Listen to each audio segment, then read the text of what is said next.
the air. Are we on? Hey, we are In the on. middle of a sentence. Hello, everybody. Welcome to the Foxhole Devstream. Hello, hello. We have that's our bi-weekly dev stream. Today we have a very special guest with us, and it is GoonBoon, or also known as, can I use your real name? Yeah. Mark. Yeah. So I'm gonna call him GoonBoon because we have another Mark in here, and I am HB. You guys probably know. GoonBoon, if you guys don't know, he's one of our moderators. He's also one of the, I think now that you are the leader of FCL, right? I try to be, yeah. Which is the Foxhole Community League. Yeah, FCL, yeah. And it's how is the FCL for the people that don't know? What is it? Foxhole Competition League. Competition League. Yeah. Oh yeah. So it's basically just two teams, maybe 20 people around. They just fight it out, try to get on a map. They got to try to center town, and then they fight with each other, trying to compete with each other. The best teams, rise to the top, and that's pretty much it. Yeah, it's a pretty cool tournament. So if you have a clan that you think is the best clan and you want to put it to the test, talk to him. Yeah. The pot, right? Message Exactly. GoonBoon. Exactly. And then I don't know. We just finished I the. need you closer in the frame. Yeah. Oh, yeah. You just finished the second season. Yep, Yeah, second season over. Yeah. And who was the winner of the second season? I didn't. It was 10 CCE, if I remember Oh. correctly, yeah. Nice. And the One of third the old season ones, is yeah. coming. Yes. This summer, I would assume this summer, yeah. That's very exciting. So we might hit with the update and everything. Soon TM.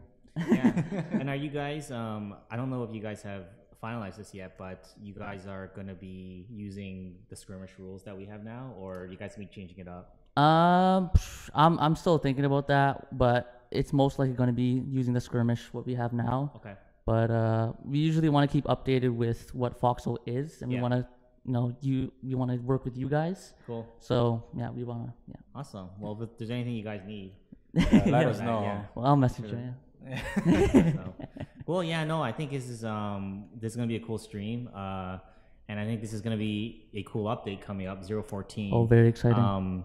Something we sort of do, and we haven't really come out and said this, but the schedule we've been on since the beginning of the year has been 3 sort of like normal updates, followed by a large update. Yeah.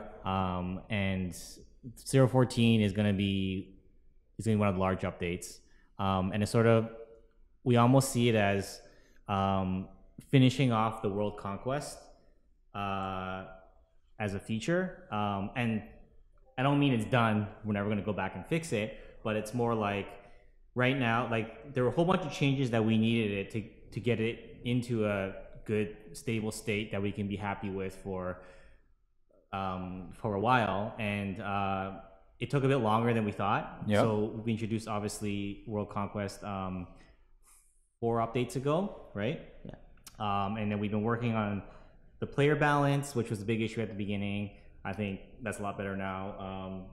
We were working on a north-south World Conquest map, and that's in now. Obviously, lots of work to be done there, but that's in. And then 014 is sort of gonna be like the bookend of this like series of World Conquest updates, and that's one of the reasons why a lot of other stuff you guys have been asking for hasn't been worked on yet. So 014 is gonna be cool because I think it's almost like the sum of much of the work we've been working on in the last couple of updates, and we're probably gonna one of the big focuses is going to be on the water mechanics, which obviously the whole reason why we went for the north-south orientation was so that we would be able to come back to water and make it work the way that it's always meant to work, right? So that's one of the big focuses of 014. And like I mentioned in the blog as well, another thing we're trying to do, one of the last big things that we're trying to do with the conquest is to make sure that we can scale up and support more players, because right now, a lot of times when a lot of regions are locked down, it creates a congestion of players, and then that means all kinds of bad things like queues. So Yeah, 014 is really exciting. We're gonna have a lot of features we're gonna talk about today. Yes. A lot of big features. Big features, guys. Yeah, it's big. No, I don't want to hype it up. Yeah, it's gonna be good. It's always better Let's to like down just hype it, right? keep the It's a medium size. expectation. It's medium size. It's pretty big, guys. Right? Cool. So I guess we'll just start. With Let's go. Let's community highlights. Let's start right? with community highlights. You've never been to community highlights? Feel free to interject anytime you want. Yeah. You take command. Yes. Ooh. Okay, so I'm gonna start with. Okay, how do you say this name? Frick. Perfect. I'm not gonna say it. He has been on point doing so many things. Oh yeah. And he's just crazy with the amount of stuff that he's bringing. And this one is not different. You guys are gonna see this on community highlights that Crazy Flying Chicken has ready pretty much right now. It's just finishing. I like these ones. They are kind of like pulpy comic book openings or something like that. I know those little ones that you would see like, I don't know, in the 70s. It's like a comic book from like the 70s or like the 80s, almost like an Indiana Jones stylization, right? Yeah. So. You want to know his like character and all that stuff. It's really cool. Yeah, I really enjoyed this one. I would love to actually see a comic for this because that'd be a cool side story. Sergeant Shoddy. Is that a real player or is that just a made up? I never heard of him. Kind of sounds familiar. Kind of seen someone like that before, but maybe it's just a made up character. Maybe it's himself. I know. Maybe it's Shoddy in the game. Yeah. So. But I would love to read the adventures of Sergeant Shoddy. See what is up to this time. Oh, that rapscallion. Yeah. Next one, what we have from Turtle and Rabbit. This is really cool. Ooh, I like because we are adding we've been talking about having more things going up, and we mentioned a little bit about naval being a big part now that it's north and south, right? Yeah. At least being very important. So Turtle and Rabbit decided to create like what would be his idea of an island map or some sort. Something that would take advantage of all that. Yeah. And of course, to sweeten up the pot, as you guys can see on the top there of the map itself, there's this little island that has kind of like a triangular shape on the top left, and then he decided to make a rendition of what that island is, like in 3D, which is Gwynning from Little Southbrook, as if it was like a postcard or something like that. It's really well done. Yeah, it's cool that the map is stylized in the same way that we stylize the maps. If you weren't told, it actually looks like a real map. If you glance at it and say, "Oh, this is totally official artwork." Yeah, exactly. But I wonder how that 3D rendering was made. I don't know if we know that. Like, no, I think this is not 3D rendering itself. Oh, it's not. Okay. It's like a painting. Yeah, it might be a painting. I don't know. It seems like it reminds me of those little kind of like board pieces that we saw on the last community highlights. You know, the ones that are like in 3D. It kind of has that vibe. Well, like the perspective is really good. I mean, I guess it's like maybe it is 3D. Yeah, I don't know. It just looks very The rocks look really 3D. Like you see the detail in those rocks. I think this is photo. I think this is photo manipulation with the rocks. You know, like it's picking it up. Anyway, it looks pretty sweet. Maybe there is like a 3D underlying it, like a sketchbook or a sketchbook Pro or something like that. Yeah, it's awesome. I really like to hear how this was made. So Turtle and Rabbit, let us know. We're curious. Yeah, it's cool. Show us your process, man. Good work, Turtle. Yeah, so we can steal that process. Exactly. Okay, next one. Moving on. We're gonna have. I know that you love. These are my newspapers. Favorites. Yeah. So Big Mac Gaming, and they did this amazing series, and there's a whole series of newspapers actually telling the stories of how the war ended. And I actually had to crop it and make sure that you guys could see. But as you can see on these, you can see the front line moving up, and they actually explained of what happened on each moment. Right. So there's kind of like snapshots of the whole war.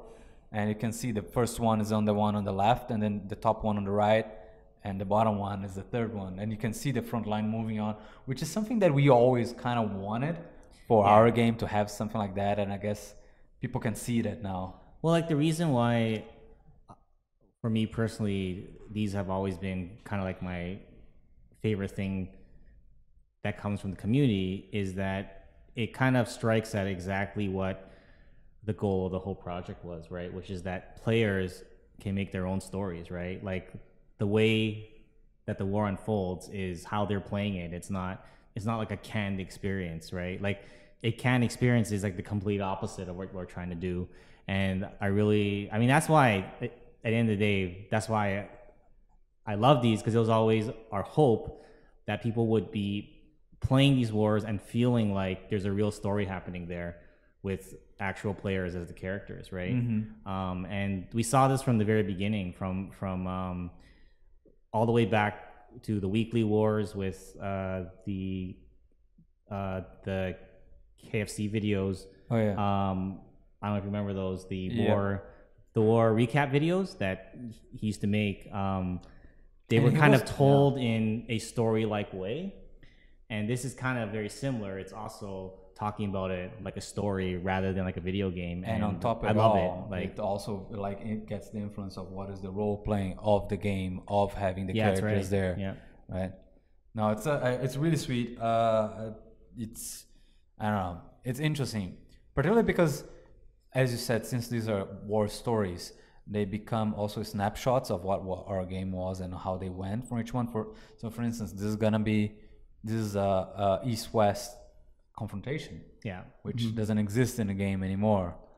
So that is a big change, and by having them done, having these new papers and news feed, that becomes lore of our game. You know, and that's an interesting thing, because I know that Matt and I have talked a lot about like making permanent changes to the world, and how that is useful for the goal of Foxhole, because once we make a permanent change, literally the war that happened is never going to happen again. Like there's only going to be one war that plays out that way, and from that point forward, it's going to be different. So in some ways, you know, even though the East-West world conquest had a bunch of issues, it is kind of neat to think about the idea that the war will never be like that again, right? Like that's gone. It's all memories now.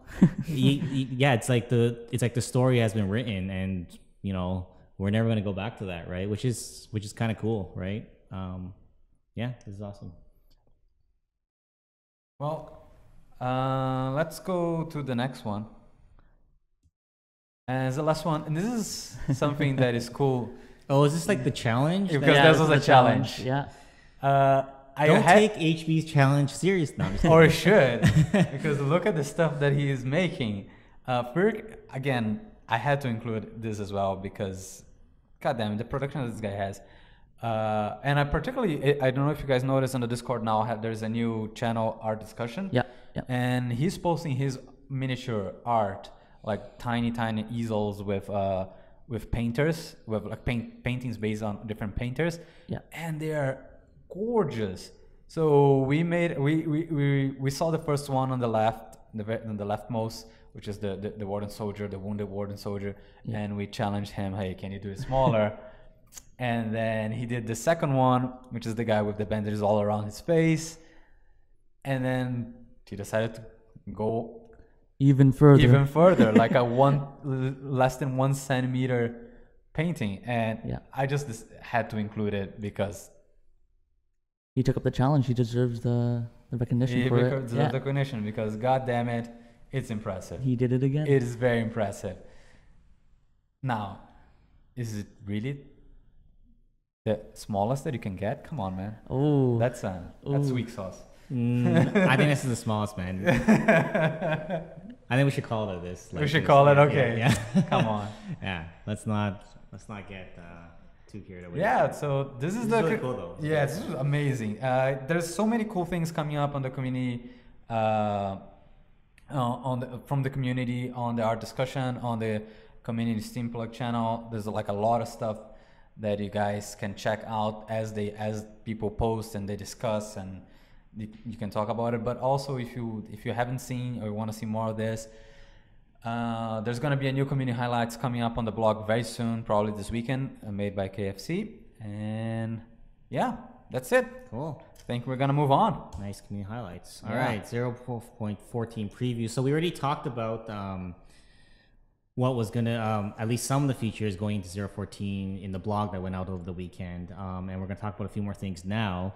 And then next week we're gonna be talking about even more things, right? So 0.14 is gonna be a pretty big update. So one of the big focuses obviously is on the amphibious warfare, and many weeks ago when we were still working on like 0.12, actually we had sat down. I talked to a couple people on the team about what we wanted out of the North-South conquest, about how we make the amphibious warfare an actual useful mechanic instead of it just being in the game, which is what it's like now.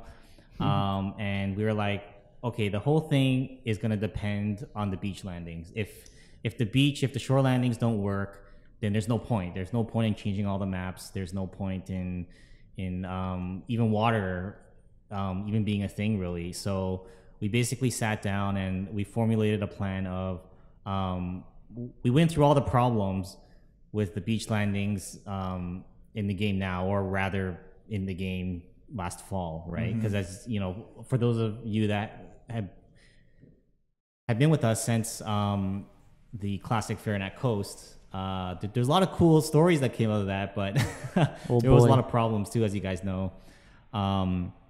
And we kind of sat down and said, okay, what are all the pain points? Why did the beach landings not work? Now let's make some changes to make sure that, you know, this is our second try, right? Let's make sure that the beach landings are going to work, right? So we had a whole bunch of ideas. A lot of content was proposed. Some of it was thrown out, and we sort of like arrived at the subset of features that we thought would be the best shot, right? And one of those features is a vehicle. It's going to be, I think, the only brand new vehicle coming in 0.14. And I'm going to show it to you guys now. We have one in that. Cool. Here we go. Yeah, it's going to be... Oh, wait. Not. Oops. Whoa. Wrong pacing. Before we show you the vehicle, right, I just want to talk about... I was going to say we have 1.5 review of the vehicle then. This is not the new vehicle. I just thought that my other slides were coming first, so instead I'll just talk about these slides. Just like hold your horses for a second. Take a step back first before we talk about the new vehicle. I'm going to talk about some of the other changes we're making to water gameplay. A lot of these were based on the pain points we were seeing, like players falling off the ships, vehicles being like abandoned, and just, you know, it was a really painful experience. I think a lot of people liked the water mechanics. Like, if you go on YouTube, you can see a whole bunch of videos. People obviously love the concept, but there were so many problems, right?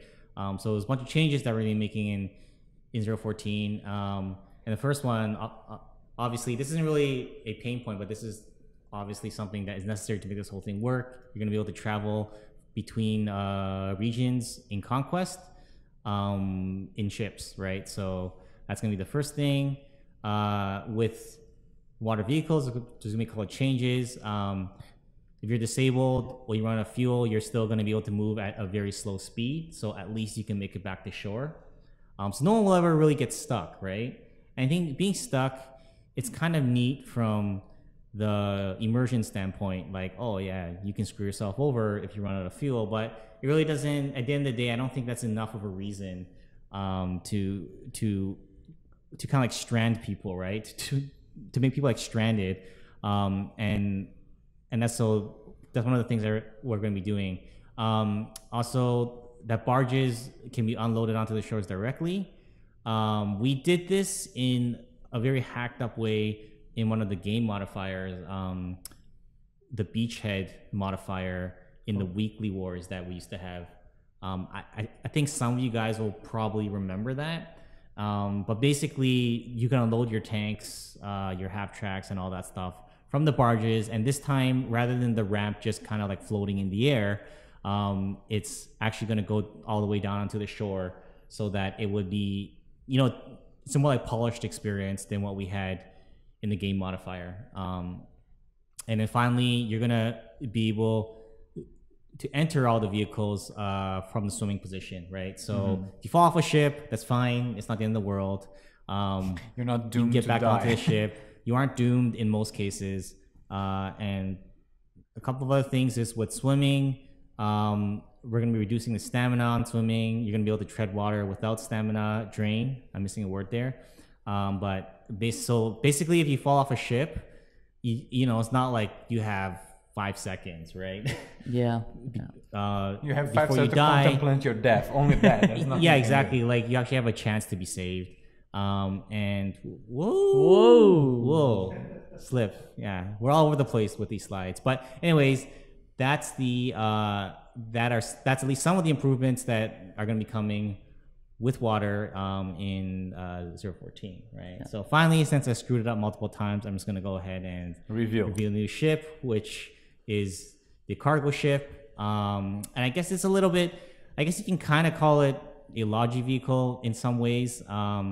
That wasn't sort of the goal, but the more we thought about it, this vehicle actually changed many times. And the whole purpose of this ship was to make the beach landings a viable thing in the game. So after you land, the biggest problem we saw was that players weren't able to spawn. They didn't have a stockpile. And generally it was a losing battle, right? Yeah. Which is what we saw. So we came up with all kinds of, like we sort of sat down and said, why were the beach landings not working, right? And there were so many reasons.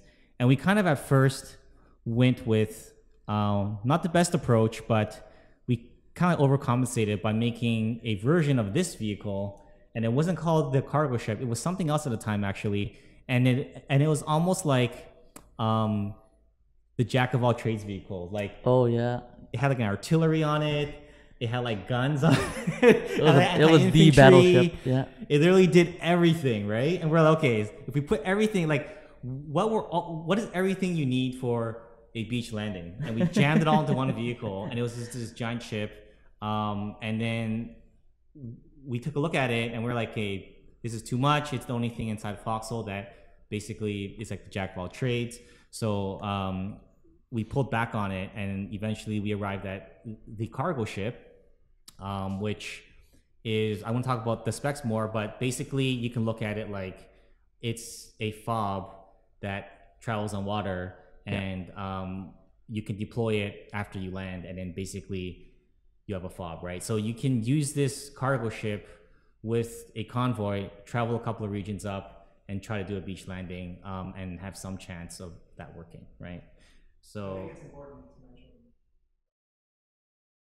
Yeah, well, Matt is saying off the screen here, saying that it's important to mention that you cannot move it after you deploy it. Yeah. So sure, you can choose where you want to deploy this forward operating base, but once it's deployed, that's it. Yeah. You chose your destiny there. Yeah, you got to be really careful where you want to land it, and and there's also, because you have to be very careful, there's going to be a you can like undeploy it, not undeploy it, but there's like a countdown, so that you got to be sure it's not automatic, it's not right away, so it takes a while for it to deploy, and in that moment you are vulnerable, basically. Yeah. And during that moment you can reverse the operation if you feel like this is not the right place, right? So we've kind of thought a lot about all the different corner cases, what you might try to do to try to game it, what you might do to screw yourself over, and we try to make sure that all those use cases are handled. So here's another cool rendering of it, and this is the in-game model, and we just finished it yesterday, and you're going to be seeing this in 014. This is just such a cool rendering. I want to just stay here for a couple more moments so that we can just see it. But basically, in terms of some of the specs, it's basically everything I already talked about. It's going to be very heavily armored, so it's not like a frail, it's not like a barge, it's not like a frail barge where you could lose it halfway. I mean, you can still lose it, but it's not going to be a simple thing. It's not going to be easy, right? It's going to be really sturdy, probably. Yeah, exactly. Because, one of the things that we saw was players spending like hours and hours and hours in planning for these operations. Yeah. and they will be foiled within seconds, right? If your key barge, your convoy gets like intercepted, yeah, exactly, like your CV or something, if it gets intercepted, then like basically hours and hours of work is gone. But with the cargo ship, we want people to be planning for hours and hours. You can stockpile as much as you want, well, as much as a stockpile holds, and then you can send this into the enemy region. And we don't want players losing that very easily, right? Yeah. I mean, ultimately, you lose it, then you lose it. That's your own fault, right? But get better. But yeah, get good. Sorry, harsh. But at the end of the day, we do want to try to balance it in such a way to make sure that the beach landings work first, and then we can balance it back if necessary, right? So this is just some of the concept art, and that's kind of it. That's kind of it with the cargo ship. And again, I just want to like sort of remind that the goal why we're doing all of this is to make sure that we can have more active fronts on the conquest at a time, and that the game can kind of open up a bit in the mid to late game when it tends to get like a little still, right? So yeah, it's going to be exciting. I have a question before. How many people can go in the cargo ship? Like, so it's only the driver, right? So it's not a troop ship, right? It was kind of like a troop ship before, but we wanted to make sure that we don't replace the landing APCs for that purpose, which is why we kind of pulled back on that, right? So anyways, moving, I guess that's it for we're gonna be moving update. We're gonna be moving to the Q&A. If you guys have any questions, please send on the chat. They're gonna be directly streamed to me through the magic of technology by Matt. Now I have a question for you, GoonBoon. If you guys have any questions for him as well, please feel free. He's not biased as we are. But he is colonial biased. Oh, I guess so. Yeah, pretty much. Yeah, sorry. BLD, by the way. Do you think that something like that will affect FCL matches if they are done in islands and stuff like that? Like skirmish map being on an island? Like I'm not mean on an FCL match maybe. I think it'll be pretty interesting putting the naval vehicles in an FCL match. It'll definitely take a little bit more thinking, definitely a little bit more planning, because I think if you lose a naval battle, it really detriments to your team. Like you spent so much time and resources on that one attack going to that island that it's going to be really hard to come back from that. Mm-hmm. It's kind of like an all or nothing kind of thing.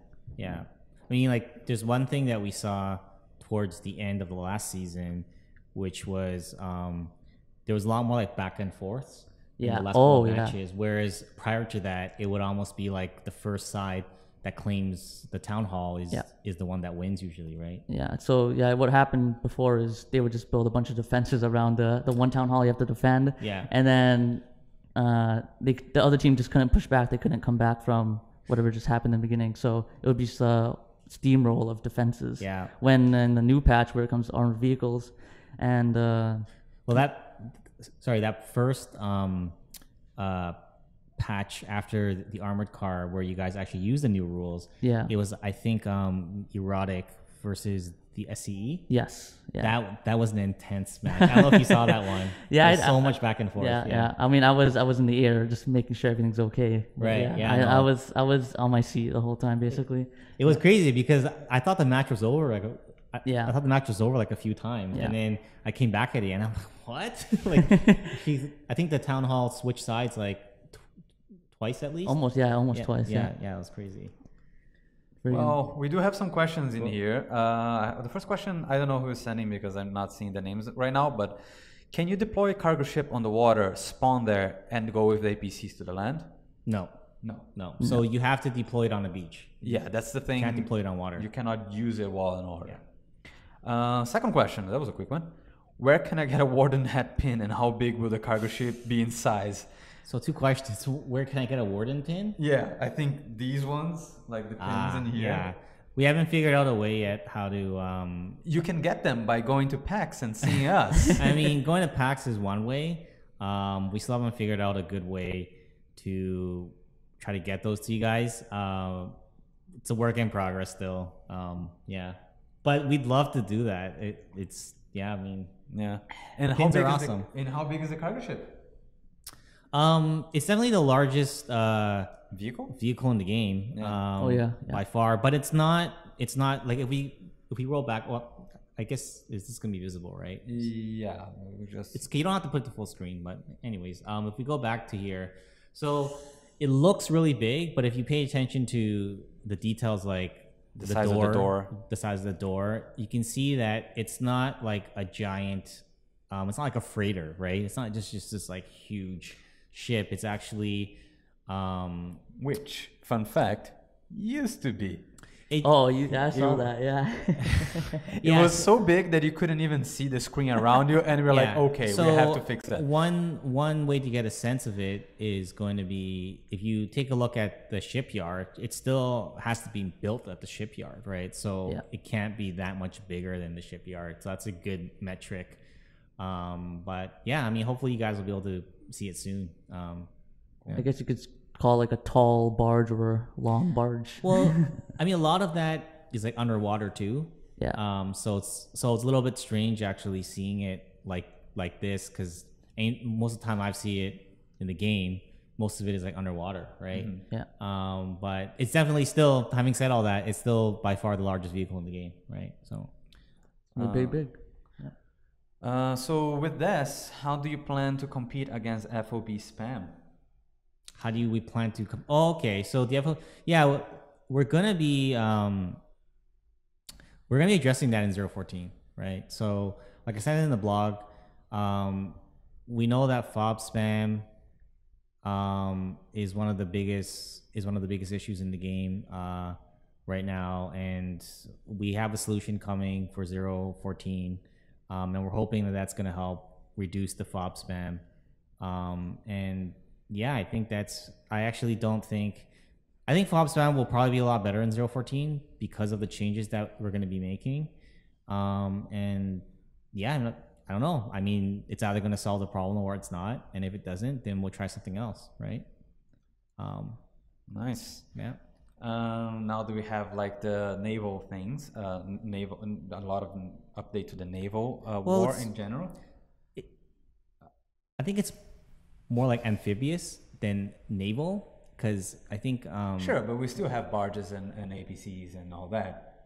We do, yes. And the gunboat is getting it. I think the reason why I want to make that like distinction, right, is because our goal is not yet, at least, to have naval battles, encourage like open combat in the open water. Right? Okay. I mean, it's still gonna happen, right? Mm-hmm. But we're not.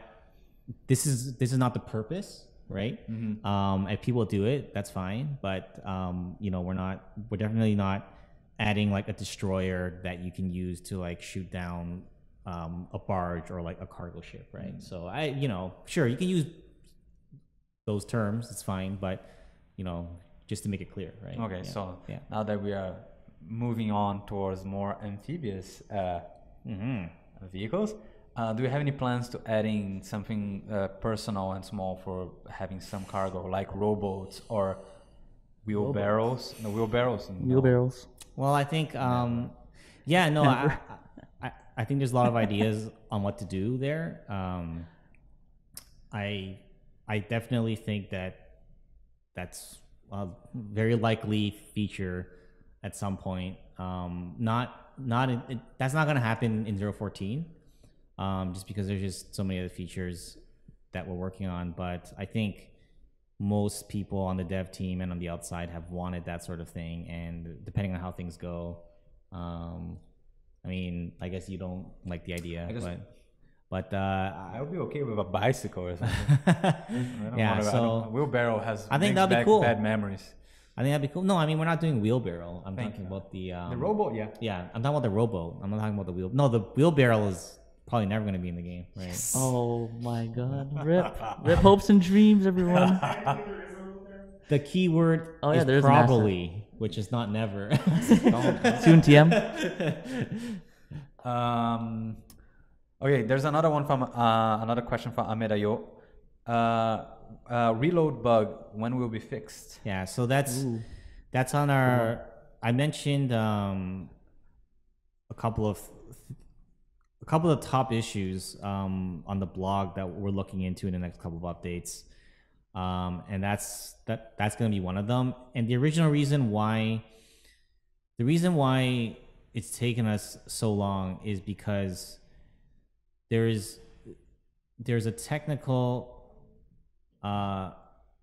reason, like the reason that bug could be fixed by us reworking one of our systems at a more fundamental level. So we've been kind of waiting for that to happen. And I think what's going to happen now is, since it's much more like urgent. I mean, it's always been urgent, but I think we're going to make the call and say, okay, we're either going to rework that system or we're at least just going to fix it kind of like separately first, regardless of whether or not we rework that one. Cause I know that's been like a huge pain. So it's been an ongoing issue for a while now. Yeah. Yeah, absolutely. Yeah. Yeah, but we'll get there. I have two questions in here that are kind of related to each other. One from Paturing and the other one for Zerub. I'm not too sure.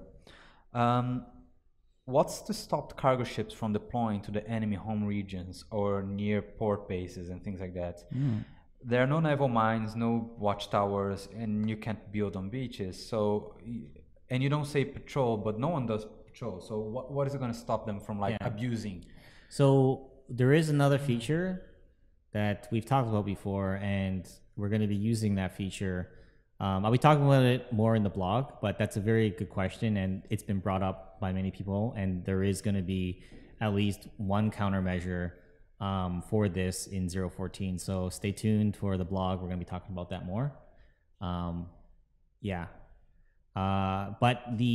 I guess to answer that a bit more thoroughly, is that we still think it's going to be like against the odds for the landing party. It's always going to be against the odds. So I'd be interested.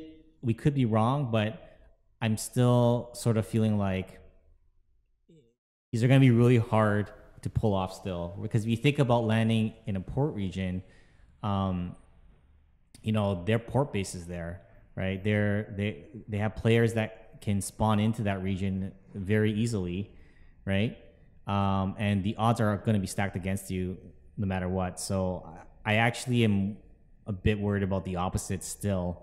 Like, is it going to be enough, hard, right? But there is going to be one countermeasure that we're working on. Nice. Yeah. Yeah, well, you can also only really land on beaches. I guess that makes a big difference. That's something that Matt is saying here through the waves. That is true. If you have like places that have mountain ranges and stuff like that, and are fortified by natural means, you can also not land there. So that's one way that we can also focus on that.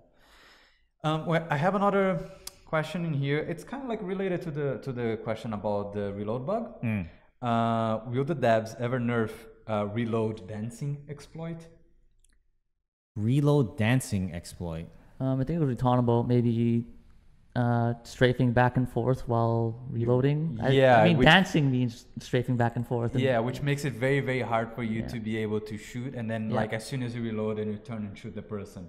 And apparently it's very easy to... Actually, you know what?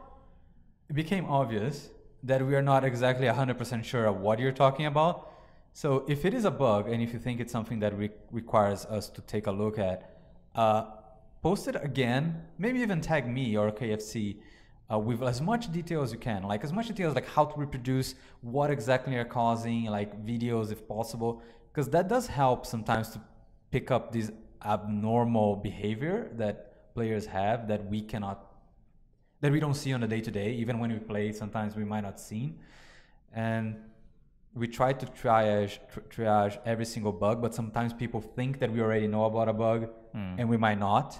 So post it again, tag me or tag KFC, actually tag KFC, and with as much detail as you can, because that helps a lot. Who knows, we might not even know exactly what you're talking about. We might have been fixing something different. Anyway, I have a question for you, GoonBoon. Oh, hello. Paturing is asking, no, not Paturing, I'm sorry, Pico from UK. Pico. how does he feel? And this is something that is very dear to my heart. Oh, nice. How do you feel about maybe becoming a meme on Discord?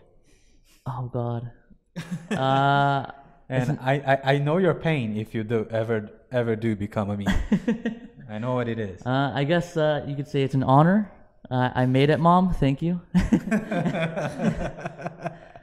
I made it. Let's see. What else? Oh yes.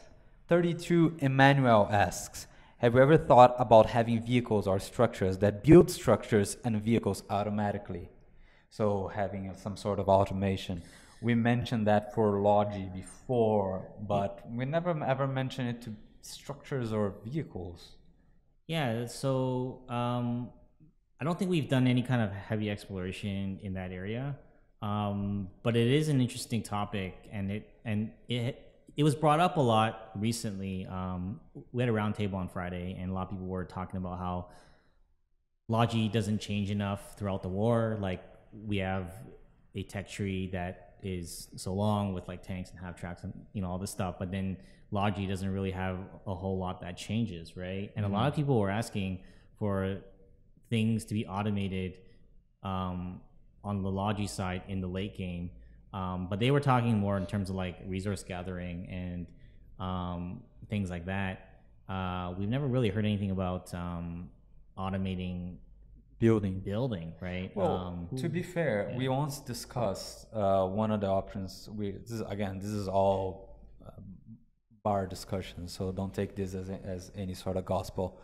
I guess I am saying it, but and we mentioned that one of the options was maybe having some way so that in the late game, when you start building something, you click it a couple of times and then it continues to build afterwards. It's kind of like, which is similar to that. Oh, so more of like fixing it at the input level. Yeah. Rather than which I guess could be similar to having it, but having it as part of the tech tree could be potentially interesting, because you're right. Our tech tree is very combat oriented in many aspects. But if the Logi also has a reason to farm tech parts and work on their own side of the tech tree, could be pretty cool. So maybe the harvest is like a separate tech tree for Logi itself. Oh, maybe not. I think that it all depends on how we decide to balance it. But in my opinion, it's always more interesting when you have them mixed. So the whole group as a whole has to make choices, right? And since tech tree input is personal, you can still make your own choice. Nobody has to force you to do anything. Yeah, it's different than if you actually have like them separated and somebody else only inputs the tech tree into the tech tree. But so I guess being part of a Logi focused clan for you, what would be your top 3 things that you'd want to see with respect to Logi? Oh, well, one of the things I've seen lately with problems was decay. And I saw one of the suggestions saying like if structures that decayed would refund some materials back into the home base so builders wouldn't feel as like they didn't lose those materials, and they can build more stuff with those materials that got refunded. So those are one of the things I think would help with bringing that up. And that suggestion I think was from Kuls. I don't know how to pronounce his name. Right. Yeah. Yep. Another thing. Yeah, that guy. Another thing, maybe a lot of people say harvester, like automatic. So, I mean, the harvester is a funny thing because I also hear that people like scrapping as well. Yeah. Right. Yeah. And I guess harvesting would be a form of like automating. Well, I guess. Scrapping, but to be fair, we always said that our game is about options. We give them the tools, and then like they play with it. Absolutely. So if we give each player an option, maybe instead of having like a giant harvest can harvest for like several people, maybe if it's a more personal thing that you want your own harvest in a way that you become. So you have the option that you can still want a hammer, you still want to use it's kind of like the sledgehammer in a way. Still want to, it's a piece of tech that helps improve Logi. So maybe having something like that, you know what I mean? Like more personal choices in regards to logi, the same way that you can do personal choices in regards to combat. I think that could be interesting. Of course, always thinking about helping the whole team. Yeah.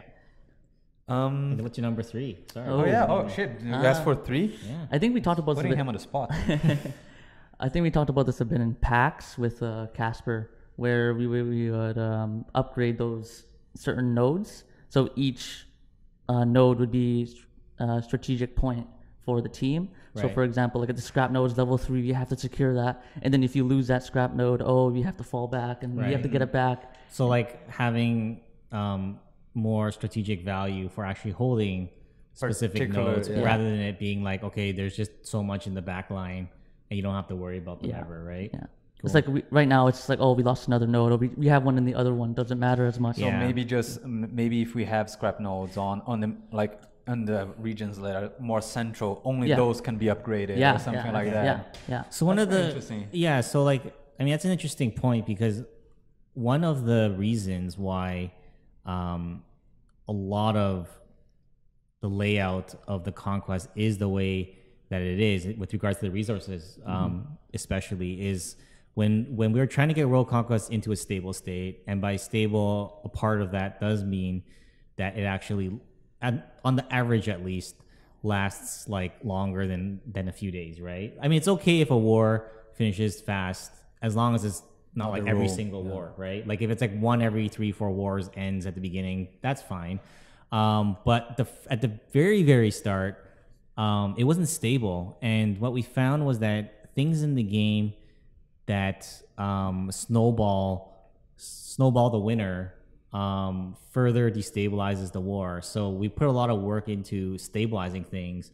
And now that things seem a lot more stable, I mean, wars are lasting long now, there is more room for us to add back or to try out things that are going to do the opposite. So like putting in structures or resource nodes of more strategic value and sort of like allowing the winning side to have an advantage if they took that, and there still being a chance of like a comeback. I think that now we have more room for that kind of stuff, which is really exciting to me, because I think we all like that idea, right? Like we all like the idea that, if you captured a rocket facility in the Deadlands as an example, then that means something.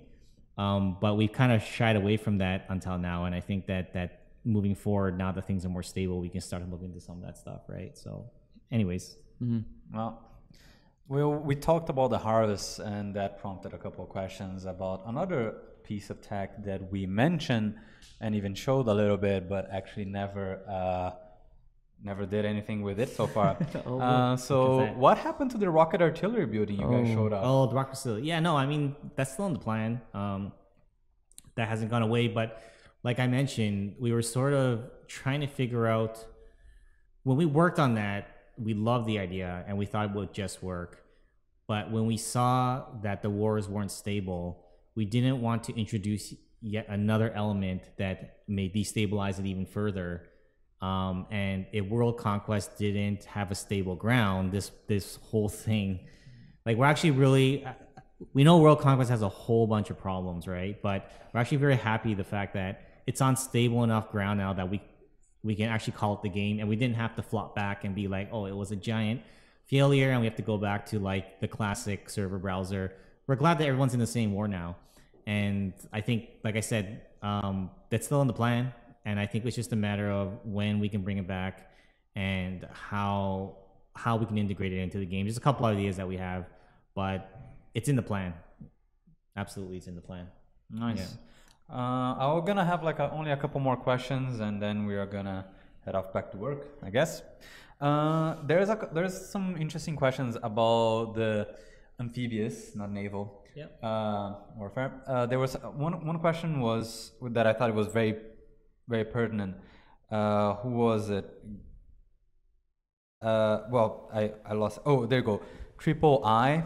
Don't you think that the landing APCs might become obsolete when the barges can dock everywhere? How are we going to prevent the APCs to becoming obsolete? Yeah, no, that's a good point. I mean, I don't think we are necessarily claiming that that's not going to happen. And I think that right now, the the reasons that I have that might not be a certainty is because you can't if you can't bring people over on the cargo ship, which you're not going to be able to, except the driver, then you need something that is going to get your people over, right? Yeah. So that leaves the barges and landing APCs, and landing APCs, I think are faster, right? For sure, and they are much faster, especially on water. And your barges, presumably, you want to use them to bring over other useful things. So I don't like. I think there's a good chance that they won't be obsolete, but at the end of the day, we won't really know until this is out there, right? Like it's a sandbox game ultimately, and who knows? We've been proven wrong so many times, where we think something's gonna work one way, and then it ends up being used in entirely different ways. Sometimes even very useful ways, in ways that we haven't thought of, and that becomes almost like the normal use of something that we didn't even intend for, right? I think the barges were a very interesting example. Like, we didn't intend people. I don't know why, in retrospect, we didn't think too much about it, but we were like, oh yeah, people are going to use this to bring their vehicles over. And then one of the biggest things we saw was that people were they were ferrying 20 people, maybe even more than 20 people I've seen packed into those barges.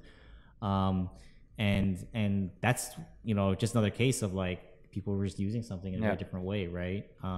Well, we hope that as we continue to differentiate between the vehicles, it's fine if they have similar aspects to each other. But the fact is, the APC is much faster and much quicker to obtain than a barge. And if you want to ferry a vehicle, you can only do it with a barge. You cannot do it with an APC. So they might be similar, but they kind of fill different roles. I think that APC will still be more than relevant because, you can't, with a barge, you can't land and then keep on going with your troops inside the APC. You know how you can shoot out the APC and everything. So usually when you land, you're facing a bunch of defenses or people, and you can't protect your people with a barge because once they're in, they have to either jump out the side or go in the front. So you only have one way. When the APC, you can still move around and you can still move your people, and you're very mobile. Yeah, no, that's right. And I guess to kind of cap that off, we are looking into some more restrictions with the barge, but that stuff is still in the work in progress. So stay tuned for that. And on the same topic, since we are gonna have more probably more boats in general moving around the water, do we have any plans on implementing any sort of maritime watchtower, like a sonar buoy or something like that? Well, it's something we're gonna talk about more. Yeah, that's cool. Yeah. So soon TM. There is something coming in 014 for that, I guess. Stay tuned then. Yeah. Last question. Let's go for the last question. Forgotten Tree asks, this is kind of big in a way, but anyway, have you ever thought about reworking or revisiting the infantry combat? Yes. That's in the roadmap.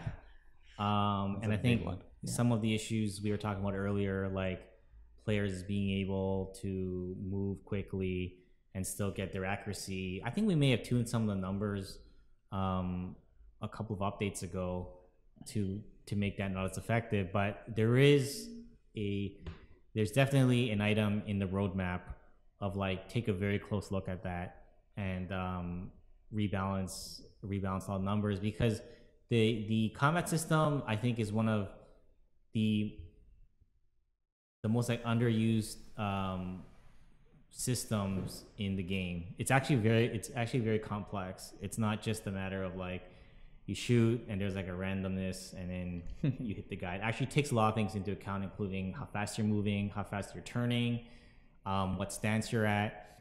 There's a bunch of numbers that get crunched into an algorithm, and then that determines how accurate your shot is.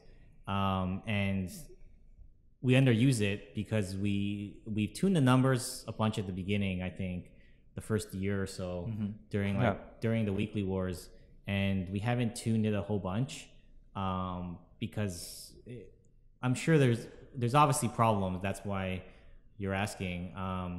But we haven't gone to that yet, and I think at some point, I think we are definitely going to take a look at that. Absolutely, yeah. Cool. I think this is gonna be it for today, guys. Thank you very much. Thank you very much, GoonBoon, for joining us. If people want to see more information about the FCL or join in and see if they can join in, where can they find anything? Just message me, DM me. Discord. Yeah. Yes, our official Discord. Your name there is GoonBoon. Yeah, GoonBoon. You'll see me in the moderator list, if anything. Cool. So join our Discord, join the community. If you're watching this on YouTube, as usual, just join the Twitch. Join us live on Twitch every other Tuesday at 2 p.m. Pacific? No, Eastern time. Not Pacific. We're not on the West Coast. Yes, we're East Coast. Anything else? No, cool. Just look forward to a devlog, I think, next week. And there's still a couple more things to reveal for 014, and then look forward to 014 after that. And I hope the war ends soon too. So thank you very much, guys. See you next time. Bye bye. See you guys. Stay foxy. You were out of camera. Everyone.